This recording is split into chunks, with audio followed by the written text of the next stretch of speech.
De las buenas cosas que hizo Kubrick es el forzar a la industria, es decir, gracias a gente como esta, o como Orson Welles en el año 41, cuando hace Ciudadano Kane y fuerza la profundidad de foco, aunque ya hubiera profundidad de foco y fuerza lo de iluminar los techos y fuerza 20.000 cosas, creo que Kubrick cuando le decían esto no se puede hacer, decía sí, sí, yo quiero este efecto y hay que conseguirlo. Y cuando llegaba a Rochester decían es que la película no va a dar esto, y dice, sí, sí, va a dar esto y necesito que la transparencia sea de esta manera. Y entonces creo que gracias a los objetivos, revoluciona el mundo de los objetivos.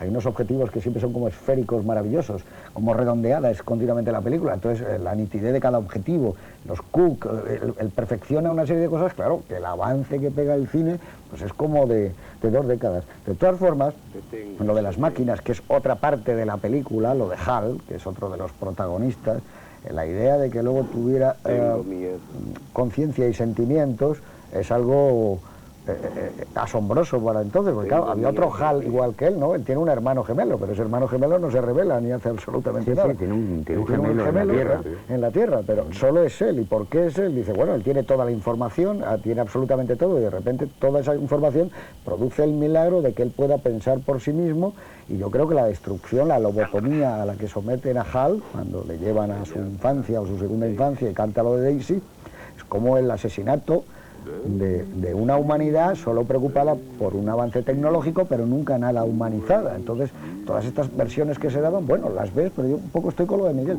Esto es dejarte arrastrar. Dice, yo me siento y usted me va a llevar a un viaje. Hombre, yo entiendo que una de las ideas que él maneja es que al final te puedes transformar, todos somos materia de estrellas, evidentemente, desde que hubo una gran explosión o el Big Bang, pero lo que está claro es que con 2001 llegas a más, tú has subido un escalón más, perteneces claramente al cosmos sin tener que haber pasado ni tu mente por un deterioro ni tu cuerpo por una muerte, sino que hay como una mutación en donde tú ya eres otra, no sé, eres otra forma mucho más pegada al propio universo y vas a vivir con el universo. Pero ves cómo inevitablemente todos desembocáis en una explicación. No, pero te digo que eso no es explicación, es como lo que ves. Aquí, por ejemplo, el prólogo que estaba leyendo, que curiosamente en tu edición está firmado solo por Clark y aquí está firmado por los dos. Bueno, tendrán que ponerse de acuerdo los editores. Pero dicen lo mismo, ¿no? Dicen lo mismo, exactamente. Sí, tras cada hombre viviente se encuentra, etcétera, etcétera, etcétera. ¿No? Aquí pone ACC. Sí, sí, aquí ACC bueno, y era para España, dijo que es igual, fírmalo solo.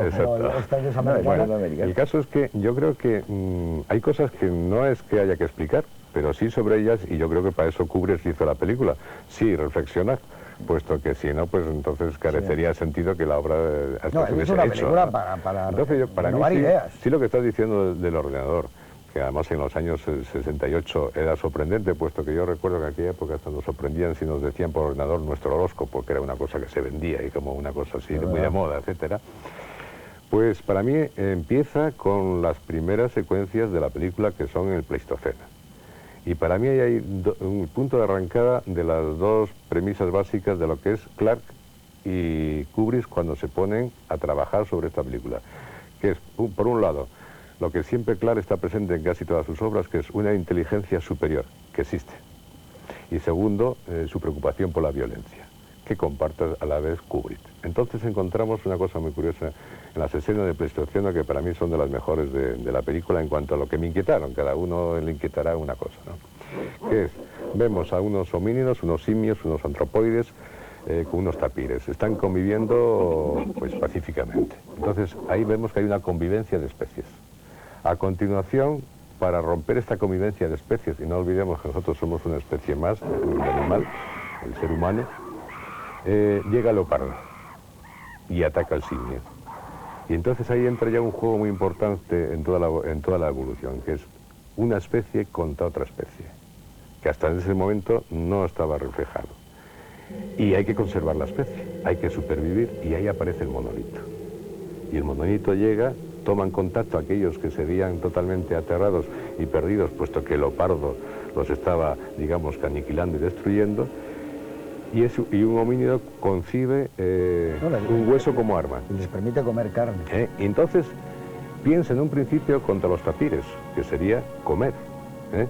Pero en cambio, eso que sigue siendo una lucha de una especie contra especie, no se produce. Solo vemos, digamos, las imágenes simbólicas de que efectivamente puede hacerlo, pero no. Él coge el arma para luchar contra otro tropoide, que son aquellos que lucharon. Contra otro jefe. Entonces, que tiene el agua. viene lo que no ocurre en todo el resto de la naturaleza, que es elementos de la misma especie en lucha contra sí mismo, salvo, como sabemos todos, excepción de ciertos roedores. Nunca hemos visto una manada de elefantes contra otra manada de elefantes, ni de cebras contra cebras, salvo de hombres contra hombres, lamentablemente sí.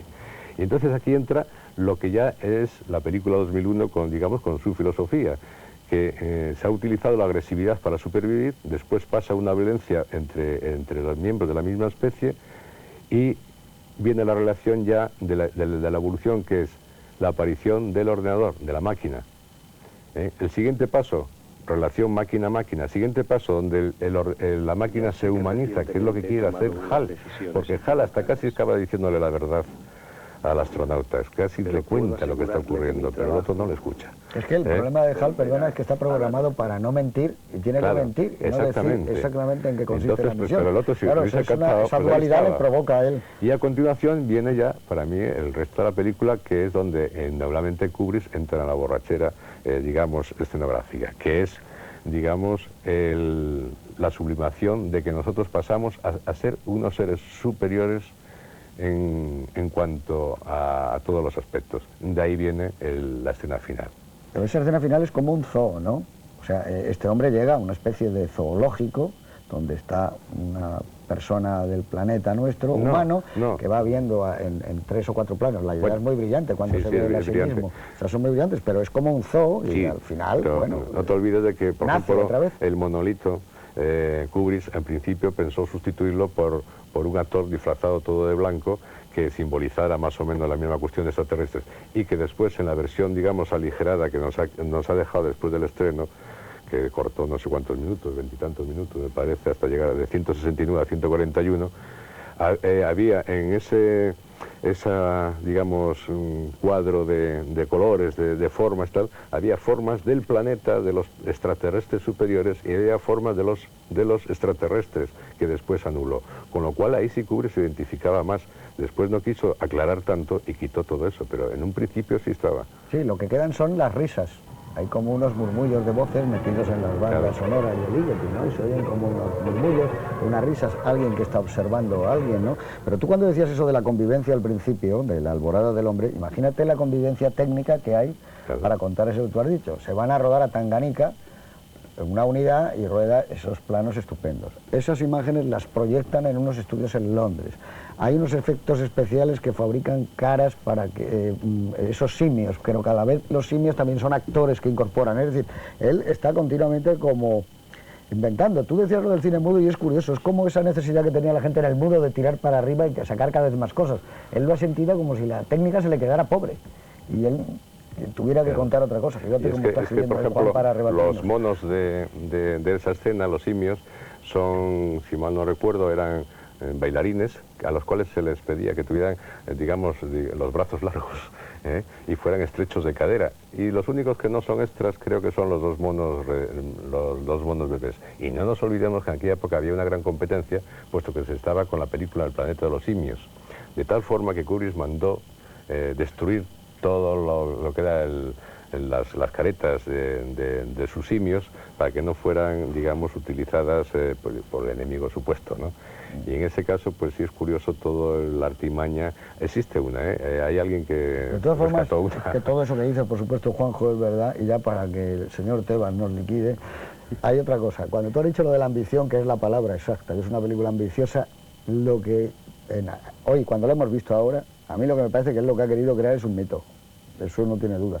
Un mito es la visión que los humanos tienen del universo y él ha creado un mito como los antiguos griegos inventaban un mito, él ha creado el mito del monolito. Por supuesto, la relación entre el hombre y el Por eso yo creo que la película Odisea del espacio es válida además independientemente de que nos guste o no. O sea, que es una película que está ya metida en la historia del cine, aunque la odiáramos los cuatro, no podíamos impedirlo. Es una película que ha entrado en la mitología moderna.